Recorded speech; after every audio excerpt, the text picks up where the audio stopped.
Hello everyone, my name is Roshana and I want to talk to you today about how a spiritual reading changed my life. Before I ever had a spiritual reading, I had this nervousness, a kind of fear about having a reading done. I don't know what that fear was about, maybe watching too many movies and seances that went wrong, I'm not really sure. But I decided to go when a friend of mine had gone to a woman who does spiritual readings, and this friend came back and told me about it, and she was just so thrilled. She loved the woman who had done the reading, and the message was just so beautiful. So I thought, okay, I'll go too. And I was at a stage in my life where I wasn't really feeling happy, and so I thought, well, maybe this will give me some guidance. Elizabeth was an older woman, very nurturing in her manner, and I came to realize that it's because she was so connected to spirit and so connected to love.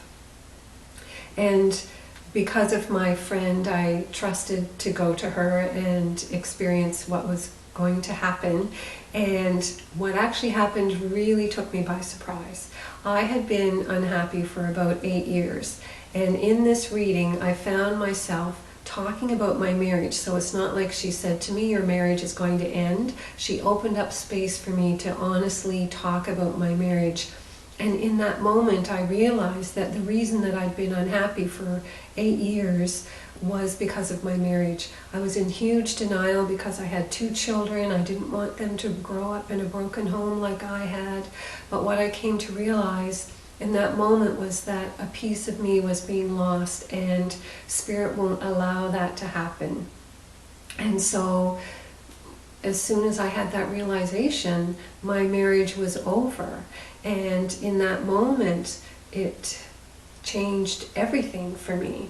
And the interesting thing is, even though I was a bit nervous about going to that first reading, I had already developed a bit of a desire to be connecting with my own higher guides, to receiving spiritual wisdom. And after going to her, it really awakened that more and more. And at the time I was reading a book by Sanaya, I think it is, or Sanya Roman, called Opening to Channel. And in this book there were various meditations that you could do in preparation for channeling. And then finally, at the end of the book, she invited the reader to get a tape recorder, sit down, start talking with the intention that you're channeling, but if it feels awkward in the beginning, she said, just start talking. So I did that, and I felt very foolish sitting there talking to myself, essentially. So I did the meditation that she had recommended to start off and get connected, and then I taped a message, and what I found was that I did receive a message, and when I went back and listened to it days later, it felt like it wasn't really me.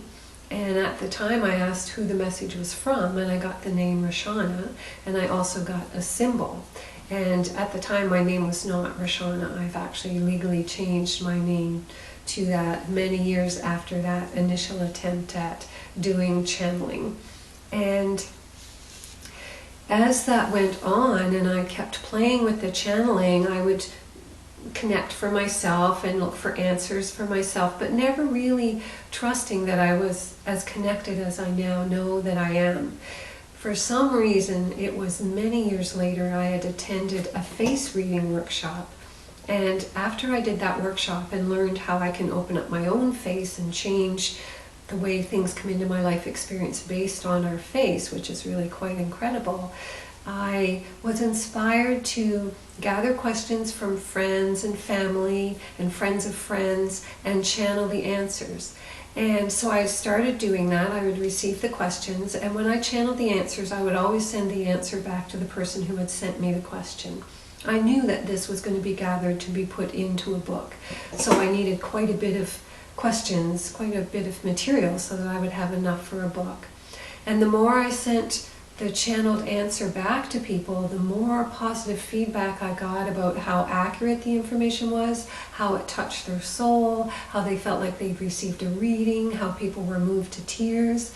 And so I realized then, after many, many years of channeling, probably 15 years, after my initial connection that day with the tape recorder, that I truly was connected and I was able to accept myself as a channel. I live in a rural community in a small province of Nova Scotia in Canada that can be very conservative, so calling yourself a channel is really stepping out there. But after this feedback that I received, I thought, okay, I am ready to step out and be that. And it was actually very liberating because it's so who I am, and holding it back and resisting the fullness of that really was holding everything back in my life expression. So in truth, it's actually very liberating to step out and say I am a channel, even though there may be criticism around that or people who don't understand that. That's the way of life. Not everyone connects, not everyone is on the same spiritual path, and it's all about us. When we are truly authentic to who we are, then those who are in resonance with that can come into our life experience. But if we're not fully being who we are, then we're not going to attract the people who are in a vibration that's at the same level that we are. So it's really a beautiful experience to be brave and to step out. And so if it weren't for that reading from Elizabeth, even though it turned my life upside down in the moment, I know that it was the thing that was supposed to happen for me. And it was the space, I think it was the loving energy that she held, and I know it's because she was bringing through the love of being a channel for divine energy, because I feel that now. I feel the love in my heart so fully when I'm channeling that I'm often moved to tears. And so that love, when I sat that first time in that first spiritual reading, gave me the space to admit to myself and to be honest with myself about where my sadness was in my life and to make those changes. And here I am so many years later. It's 18 years later. Elizabeth has stopped doing readings. She's at the point where she's ready to give that up, and I am now stepping into the place where I'm stepping out and saying, yes, here I am, a channel, knowing what it's like to connect with that higher aspect, the beings of light, the guides, I like to call them, and also the higher aspect of my soul. And the deep honor it is when someone comes before me to receive a channeling of being able to connect with the higher aspect of your soul, so that we are meeting soul to soul. It's such a different expression. It's such a truthful place. And I would say to you, there's nothing to hide.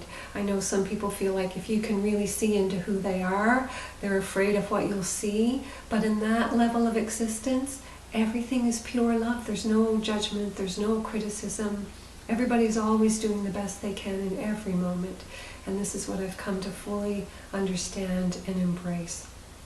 So just to share with you that story about my first experience with a spiritual reading and how it really did turn my life around, and to invite you, if you're interested in opening up, that perhaps it's also something that will resonate with you as well. Thank you so much. Much love to you.